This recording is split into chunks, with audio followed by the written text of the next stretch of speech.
You ever hop in your car and the dash looks like a Christmas tree? A BS light? Check engine? Windows acting weird? Fan blowing hot lava on one side and ice cubes on the other? Before you head to the shop and hand over $300 for a diagnostic fee, try this instead. I've got 5 real resets, stuff actual mechanics use, to fix glitchy cars for $0. All it takes is a set of keys, maybe a wrench, and a couple brain cells. I'm talking throttle lag, gone. A C stuck on full blast, fixed. Traction control light, say goodbye.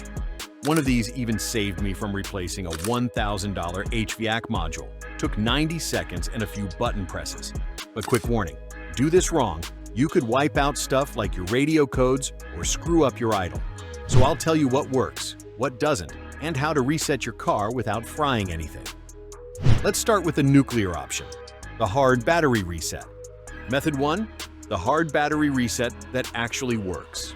All right, this one's been around forever, but most folks still screw it up. Your car's got computers, right? Dozens of them. And sometimes those modules get their wires crossed, especially after a dying battery, a sensor swap, or some shade tree electrical work. Habit number 1, the hard battery reset. Here's what you do. Turn off the car, pop the hood, disconnect the negative terminal first, then the positive. Now, and this is key, take both battery cables and touch them together. Not the battery, just the cable ends. Hold them there for 30 seconds. Why? That drains all the little capacitors inside the modules. It's like unplugging your Wi-Fi router. You're not just cutting power, you're making the system forget its little grudge. Now reconnect. Positive first, then negative. What just got wiped? Adaptive shift data, idle trims, radio presets, and any soft faults from glitchy sensors. What didn't get wiped? Your engine codes? Still there if they're hard faults. Your key? Still works. Your mileage? Nope. You're not rolling it back, bud. Do this right, and you've got a clean slate. Here's the trick. Now your idle might act weird. It'll surge, stumble, maybe stall. That's because the car forgot how to breathe at idle. No problem. We fix that next. Method 2, the throttle relearn that stops surging and stalling. So you just did the hard reset. You start the car, and now it's idling high. Or worse, it won't hold an idle at all. Surging, sputtering, stalling at red lights. That's not broken. That's just your car forgetting how to breathe. See, modern engines are drive-by-wire. No physical cable between your foot and the throttle. It's all controlled by sensors, and those sensors just got wiped clean. So now you need to do the throttle relearn. Here's how I do it on most vehicles. Key in, turn it to on, don't start. Let it sit 10 seconds. Slowly press the gas pedal all the way down, then slowly release. Turn key off. Now start the car, but don't touch anything. No gas, no brake. Let it idle on its own for a few minutes. Then go for a calm drive. Easy throttle, normal stops. That lets the computer relearn idle and throttle behavior. Now, some cars are pickier. Others handle it automatically. But this basic routine fixed dozens of vehicles I've worked on, from Nissans to Fords to Toyotas. And it's not just about idle. You ever clean your throttle body, then the car starts acting worse? That's why. You removed all the learned data. This relearn puts it back. Once that's stable, you're good. Unless your AC still blows cold on one side, hot on the other. If that's happening, your blend doors are out of whack, and that's where Method 3 comes in. Method 3, resetting your AC without replacing a single part. You ever hop in the car and crank the AC? One side's blowing Arctic blast, the other feels like a damn hairdryer? Or maybe the air only comes out of the defrost vents no matter what you press. That's not your compressor. That's not low refrigerant. That's your HVAC system forgetting where the doors are. See, behind your dash, you've got tiny electric motors called blend door actuators. They control hot-cold mix, air direction, all that stuff. But after a battery disconnect or glitchy power surge, those motors lose track of their position. Enter habit number 3, the HVAC reset. Here's how you do it on most GM and Ford vehicles. Key on, engine off. Press the AC button and recirculate button 3 times fast, within 5 seconds. You'll see the AC lights flash. Now wait. The system is sweeping all the blend doors to find the end positions. Takes a minute or two. Don't touch anything. Once it's done, boom, Air blows where it's supposed to, temps match on both sides, and that clicking behind the dash usually stops. Some cars use different button combos. Look it up for your make, but most domestic brands follow this same rhythm. And the best part? This reset literally saved my buddy from replacing his entire climate control module. Dealership quoted $950. 2 buttons fixed it in under 2 minutes. Now, if you've ever had a power window that bounces back down when you try to close it, that's next. Method 4.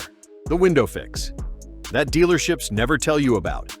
You ever roll up your window, it hits the top, then bounces back down like it changed its mind. Or maybe the auto up-down just stopped working completely after you swapped a battery or replaced a door switch. That's not a broken window motor, it's just a confused module. Habit number 4. Reset your window. Travel limits. Your car's window system has a memory. It stores where fully up and fully down are supposed to be, so it doesn't crush your fingers or your Starbucks. But when the battery gets pulled or power's interrupted mid-roll, it forgets. And now, the window thinks up is a jam. Here's how to teach it again. Turn the key to on, engine off is fine. Roll the window all the way down and hold the button for 2 to 3 seconds. Then roll it all the way up and hold again for 2 to 5 seconds. That's it. You just told the car, hey buddy, this is the bottom, this is the top. From now on, auto up-down should work again. And the bounce back issue? Gone. Most cars only need this after a battery reset or door work. But if your window's acting haunted, try this first before replacing anything. Up next, you ever get the traction control light stuck on after an alignment or suspension job? Before you panic, or pay a shop $150 to clear it, we've got one more trick. Method 5. How to clear ESP lights without a scan tool. Alright, this one's for everyone who's ever finished a suspension job, got an alignment, or changed a steering rack. And boom, traction control light won't shut off. Feels like the car's mad at you for trying to help. That's because modern vehicles rely on a tiny sensor inside the steering column called the steering angle sensor. It tells the computer which way the wheels are pointed, so stability control knows what straight means. After anything that messes with your alignment or steering wheel position, that sensor needs to relearn 0. Here's the quick way to do it. No scanner needed. Start the car. On flat, level ground, turn the wheel full left, then full right, then back to center. Hold the wheel perfectly straight for about 5 to 10 seconds. If your car supports this AutoCal method, and a lot of them do, you'll see the light shut off, like flipping a switch. Now, does it work every time?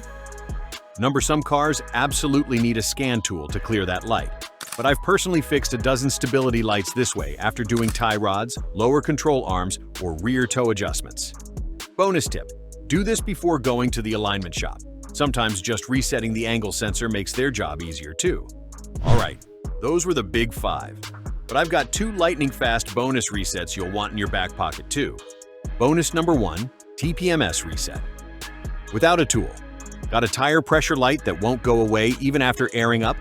Some cars let you reset the TPMS system just by hitting a reset button in the glove box or dash, holding it until the light blinks, then driving at 30 to 50 miles per hour for about 10 to 15 minutes.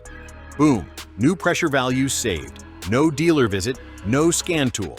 Bonus number 2, radio code lockout fix. After disconnecting the battery, your radio might say code and lock you out.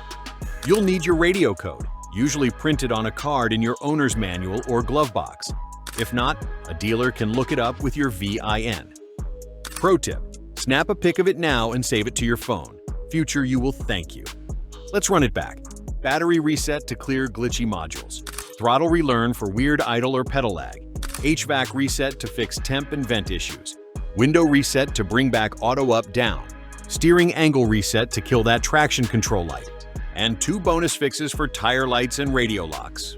No tools, no shop, no nonsense. If even one of these saved you from a mechanic bill, do me a solid. Drop a like and subscribe, because in the next one, we're diving into manufacturer-specific resets. The hidden combos for Ford, Toyota, GM, and Honda that techs don't want you to know.